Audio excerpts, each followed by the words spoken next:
Hello everyone! Welcome po ulit sa aking YouTube channel, Quezon Province Realty TV. Okay, it's me again, Miss Geraldine Villarasa. Andito pa rin po ako sa bayan po ng Tagkawayan, Quezon. Meron pa rin po akong ilulukit na isang property. Siya naman po ay 13 hectare. Yes po, 13 hectare. Sa mga buyers po na naghahanap ng malakihan na area, ito na po yung property na hinahanap nyo. 100% flat land po ang area along Barangay Road. More or less po siya ay 200 meters ang frontage niya dito sa Barangay Road. Okay po, mula po sa National Highway hanggang dito po sa property, ang layo po niya ay nasa 7 kilometers. Ano po? Then rough and cemented road po ang kalsada dito. Pagpasok pa lang po dito, mula po dun sa cemented road, pagpasok po dito sa Barangay Road na papunta dito sa area, ay wag na po tayong mag-expect na ito ay naka-cemented. Ito po ay sa ngayon ay rough road pa. Ano po, pero yung pong kalsada dito sa may harap ng property, and mangilan-ngilan po dun sa may unahan ay matigas po siya. Mabato-bato po yung kanyang lupa, then mabuha-buhangin. Then mayroon po namang iba na medyo lubak pero may tubig. Ano po? Okay po, tara po at ipapakita ko po sa inyo ang 13 hectare ng Tagkawayan, Quezon na 100% flat land.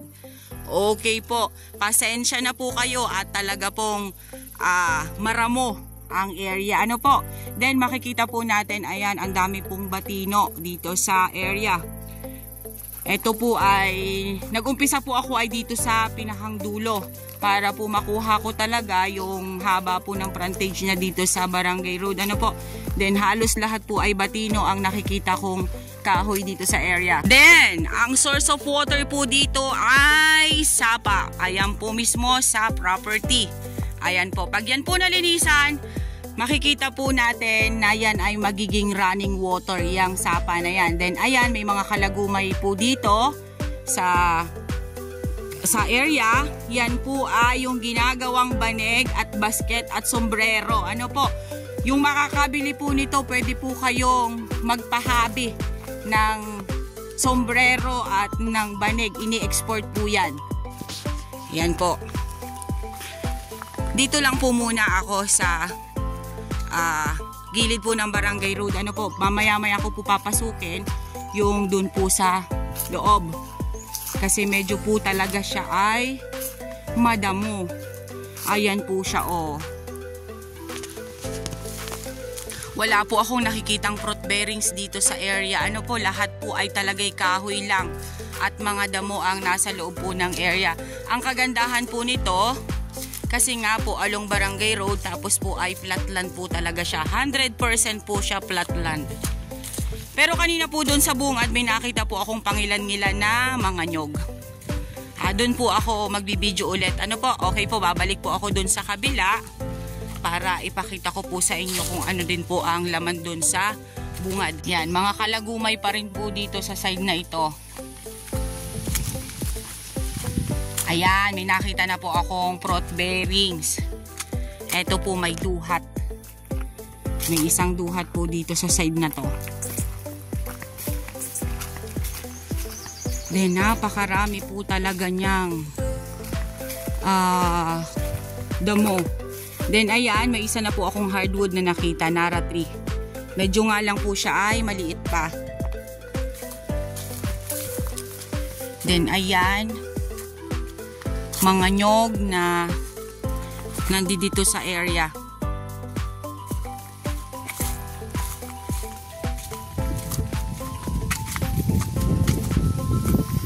Ayan pa po, oh. Napabayaan lang po talaga siya ng may-ari. Kaya ganito na po ang nangyari sa property nila. Pero sa totoo lang po, ang siswerte po ng mga seller na ganito kalalawak ang lupain. Kasi sa ngayon po, ayan, marami na po talagang nag-i-invest ng property dito po sa amin sa Quezon. Tapos napaganda pa nga po yung kanilang area kasi along Barangay Road po siya. Ayan, napakarami pong duhat dito sa side na to. Then may Indian mango din po siya.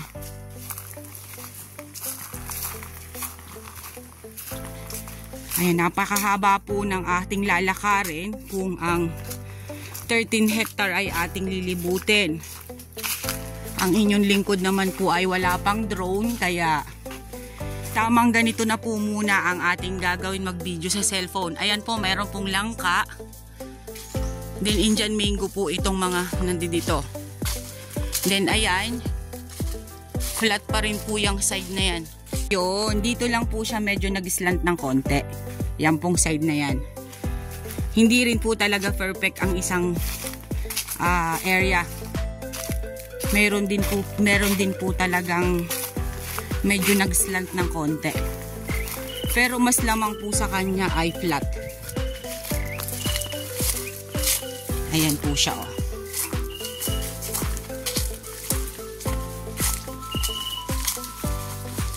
Talaga lang pong sobrang damo. Pero pag ito po nalinisan, napakaganda po nung area. Ano po?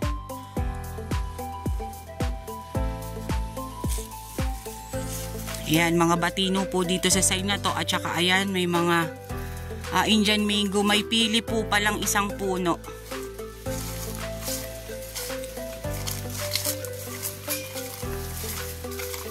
Yan, babalik na po tayo dun sa kalsada kasi medyo mahaba na po yung aking nilalakad papasok. Nalalayo na po ako.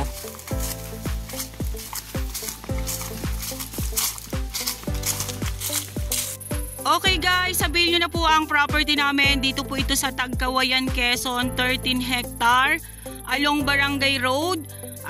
Nasa 200 meters po ang frontage niya dito sa Barangay Road. Then, ang nyug po niya ay nasa 800 to 900 kapuno. Yun lang po yung estimate ko.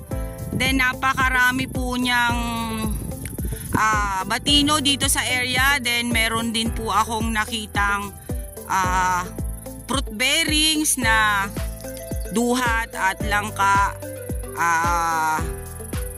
Indian mango. Yun po ang nakita ko sa property. Then, ito pong area ay almost flat land. Okay po, once again po ako ulit ang inyong site locator, si Miss Geraldine Villarasa. Muli po akong naglalambing. Paki-like and share po ng aking mga vlog. And pasubscribe na rin po ng aking bagong YouTube channel, Quezon Province Realty TV. Okay po yung about po sa price at about po sa documents nito. Ihahabol ko na lang po dun sa details ko at kakausapin ko po yung may-ari kung magkano po talaga ang presyo ng area at ano po ang kalagayan ng titulo. Okay po, thank you po for watching! Kasama pa rin po yan sa area. Ito po ay malapit na po dito sa Barangay Road, itong side na to. Then sabi nga po pala ng aking kasama, medyo po kasi talaga madalang na po yung mga nyog. Pero ito po ay 13 hektarya, kaya po estimating na lang po natin na mga nasa 800 to 900 kapuno po ang nyog nito sa loob po ng area. Kasi mas lamang po talaga ang walang tanim. Yung mga kahoy-kahoy lang po na yan talaga ang nandito sa property. Ayan, halos lahat po ay kahoy guba talaga ang nandito sa harapan at mga batino. Yan naman pong mga batino na yan, pag yan po nagsilakihan, napakaganda pong kahoy niya, napakatigas po ng kahoy na yan. Ayan po, napakaganda po ng tanawin, no? Yan po ay sa harap nga po nung area natin. Then, ayan po yung Barangay Road. Dito po sa property.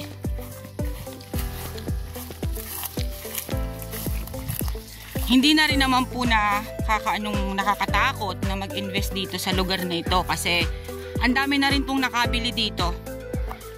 At saka po, ang Tagkawayan, Quezon po ay first class na po na bayan dito sa amin sa Quezon Province. Then ayan, may kapitbahay na po tayo dito sa side na ito. May mga pangilan-ngilan na po na bahay. Ayan pa rin po ang area. Basta po ang source of water po nito is sapa, nasa loob po mismo ng property.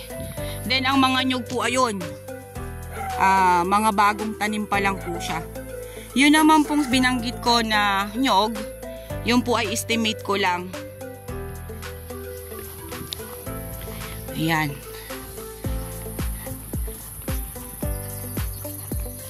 Flat na flat po talaga.